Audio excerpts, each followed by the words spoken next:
I was listening to a couple of pastors who were talking about like spiritual warfare and demonic oppression yesterday for a while, and how a lot of times we think that the enemy is the one that we're fighting, right? And we know that we're not fighting against flesh and blood, but against powers and principalities. And yet at the exact same time, there are some very practical, which I love that you said you added that, Matt, into this guide that I hope you guys scroll up and get the links to, that there are practical things that we can do, and we need to stop pointing at saying it's the enemy that's doing it and raise our hands and create ownership. And ownership connected to communication with your spouse. Ownership connected, are you praying together? And I'm raising my hand that this is not something we do all the time. And so, like, are there practical things that you should be doing to create that armor of God that Kim was talking about within your home? Because if you don't have a safety zone there and you're expecting to go out into ministry and for that to be safe, that's the war zone.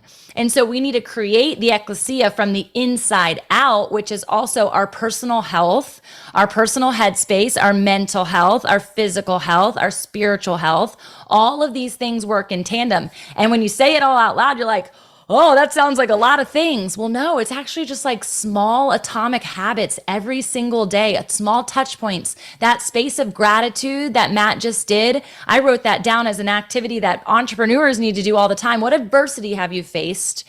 What was the positive gratitude outcome that God showed up in and through and is using it? And who was connected to it? What relationship was actually an asset to you, or you got to then be an asset to somebody else out of that pain point, out of that testimony? That would be the fourth trifold, Matt. You could turn that into a fourth, right? Because you do not realize how much your trials and your triumphs are connected to the kingdom at large. And so us being vulnerable and sharing these things, as Sabrina did, as Matt did, as Ty is, as we are talking about it, it's this understanding that us raising our hand and taking ownership to say, hey, we need more education on this. Hey, we need more practical principles on this. Hey, we need to know this. It would have been really awesome before I was married, aka our children, the next generations need to hear these things as equipping, as discipling, rather than, oh, you're married and now you need marriage counseling. It's like, no. We need to back up and start equipping and discipling our people younger and younger and younger, which is where Nat is talking about from a family dynamic. It's not her husband out on the field and mom just stay at home. No, it's like we're together in this, and we worship together, we pray together, we operate as one.